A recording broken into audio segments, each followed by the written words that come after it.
Morning மன்னாவிற்கு உங்களை அன்போடு வரவேற்கிறோம்.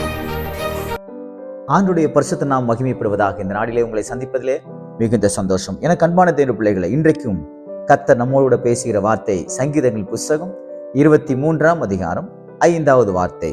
என் சத்துருக்களுக்கு முன்பாக நீர் எனக்கு ஒரு பந்தியை ஆயத்தப்படுத்தி எண்ணெயால் என்னை அபிஷேகம் பண்ணுகிறேன். பாருங்கள், மிகவும் அருமையான வார்த்தை அல்லவா? நம்முடைய சத்துருக்களுக்கு முன்பாக நமக்கு ஒரு பந்தியை ஆயத்தப்படுத்துகிறாராம். அப்படி என்றால் என்ன அர்த்தம் என்றால், சத்துருக்களுக்கு முன்பாக கர்த்தர் நம்முடைய தலையை உயர்த்துகிறார். நம்ம சத்துருக்களுக்கு முன்பாக நம்ம வெட்கப்பட்டு போயிருப்போம், அவமானப்பட்டு போயிருப்போம், நிறைய பழி சொல்லுக்கு நம்ம ஆளாயிருப்போம். ஆனா இன்றைக்கு கர்த்தர் உங்களோட பேசுகிற வார்த்தை, உன்னுடைய சத்துருக்களுக்கு முன்பாக நீ எப்படி விழுந்த, எப்படி அவமானப்பட்ட, எவ்வளவு உடைக்கப்பட்ட அப்படிங்கிறதெல்லாம் எனக்கு தெரியும். அதனால் நான் ஒரு காரியத்தை செய்ய விரும்புகிறேன். என்னவென்றால், உன் சத்துருக்களுக்கு முன்பாக நான் உனக்கு ஒரு பந்தியை ஆயத்தப்படுத்துகிறேன். அவர்களுக்கு முன்பாக ஒரு உயர்வை நான் உனக்கு ஆயத்தப்படுத்துகிறேன். அவர்களுக்கு முன்பாக ஒரு மேலான காரியத்தை நான் செய்யும்படியாக இருக்கிறேன். ஏன் ஆண்டவர் சத்துருக்களுக்கு முன்பாக செய்ய வேண்டும்? என்ன உயர்த்தணும்னா அவர் வேற எங்கேயாவது உயர்த்திருக்கலாமே, எங்கேயாவது வச்சு உயர்த்தலாம், ஏதாவது ஒரு விதத்துல ஆசீர்வாதத்தை கொடுக்கலாம். ஏன் ஆண்டவர் சத்துருக்களுக்கு முன்பாக அவர் இந்த காரியத்தை செய்ய வேண்டும்? ஏன் என்றால், நான் ஜீவனுள்ள தேவன், நீ ஆராதிக்கிறவர் எப்படிப்பட்டவர் என்பது நீ மட்டும் உணர்ந்து கொள்வதற்காக அல்ல, உன்னை எதிர்க்கிற சத்ருவும் உணர்ந்து கொள்ளத்தக்கதாக நான் உன்னை நடத்துவேன். உன் சத்துருக்கள் உனக்கு முன்பாக முறியடிக்கப்படுகிறதை நீ பார்ப்பாய்.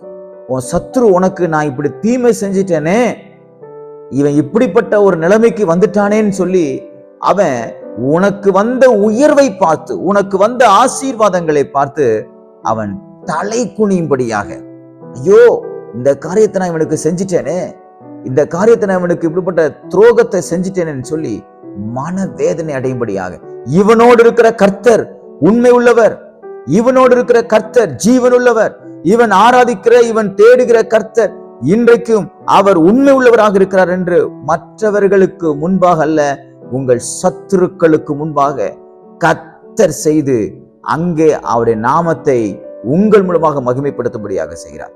நீங்கெல்லாம் தோற்று போய் நின்னீங்க, எப்படி உங்களை தோற்கடிச்சாங்க, எப்படி உங்களை வெட்கப்படுத்தினாங்க, எப்படி உங்களை அவமானப்படுத்தினாங்க. பாருங்க, மொர்தெகாய ஆமான் அவ்வளவு அவமானப்படுத்துறான்,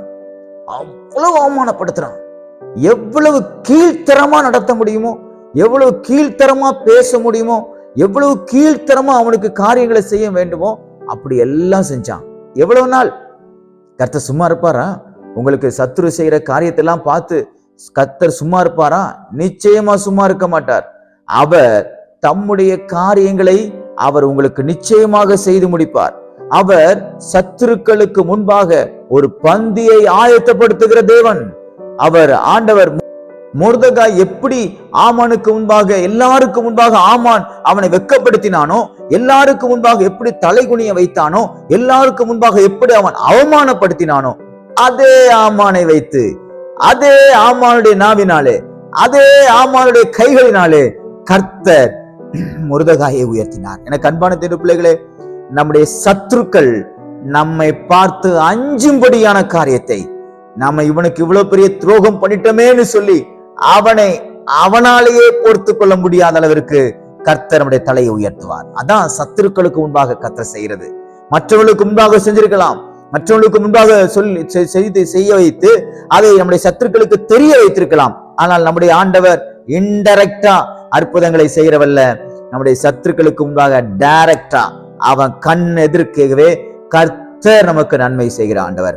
அவன் தலையில அடிச்சுக்குவான், ஐயோ நான் இப்படிலாம் செஞ்சேன், ஆனா இந்த நிலைமைக்கு வந்துட்டானேன்னு சொல்லி கர்த்தர் உங்களுக்கு செஞ்ச காரியத்தை குறிச்சு அவன் பல்லை கடித்து கொண்டு வேதனை தாங்க முடியாமல், எப்படி ஆமான் தான் செய்த தூக்கிலே தானே தொங்கினானோ அதே போல சத்துருக்கள் தாங்கள் வெட்டின குழியிலே தாங்களே விழுவார்கள்.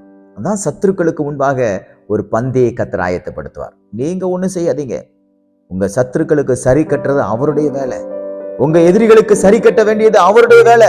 நம்ம நிறைய நேரம் முயற்சி பண்ணி நீங்க தோற்று போயிருக்கலாம்.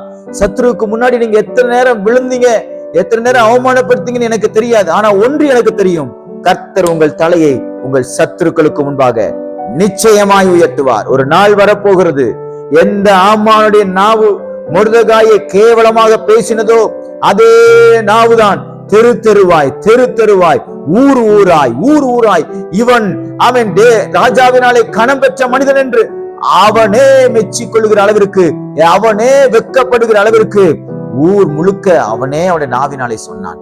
எவ்வளவு வெக்கம் இருந்திருக்கும் பாருங்க. சிரிச்சிருப்பாங்க. ஆமான், ஒரு காலத்துல நீ மொர்தெகாயை நீ எவ்வளவு சீரழிச்ச, ஒரு காலத்துல மொர்தெகாயை நீ எப்படி பேசின, நீ எவ்வளவு எதிரான காரியத்தை செஞ்ச, அவனை எவ்வளவு கீழ்த்தரமா நடத்தின. ஆனா அதே நாவல மொர்தெகாயை நீ இப்படி புகழ்ந்துட்டு போறியே, உனக்கு வெக்கமா இல்லையா, உனக்கு சூடு சொரணம் இல்லையா, இதெல்லாம் நீ செய்யறதுக்கு நீ எப்படி உயிரோடு இருக்கிறன்னு கூட கேட்டிருக்கலாம். அதான் கர்த்தர் சத்துருக்களுக்கு முன்பாக பந்தியை ஆயத்தப்படுத்துகிறவர். நம்முடைய ஆண்டவர் சாதாரணமானவர் அல்ல, அவர் பட்சிக்கிற அக்னி, அவர் பதிலுக்கு பதில் செய்கிற தேவன், அவர் நியாயத்துக்கு நியாயம் செய்கிற தேவன். நீங்க எங்கெல்லாம் கண்ணீர் வடித்தீர்களோ, எங்கெல்லாம் தலை குனிந்தீர்களோ, எங்கெல்லாம் வெட்கப்பட்டீர்களோ அது அவருக்கு தெரியும்.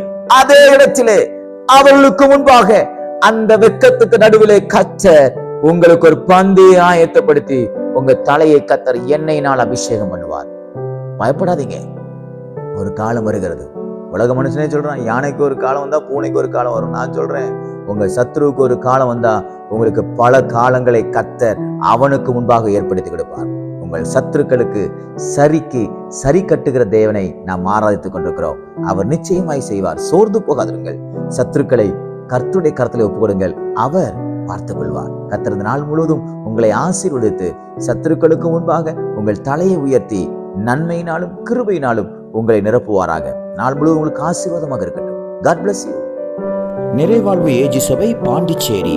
ஜெப தேவைக்கு 9952776926 9500794949.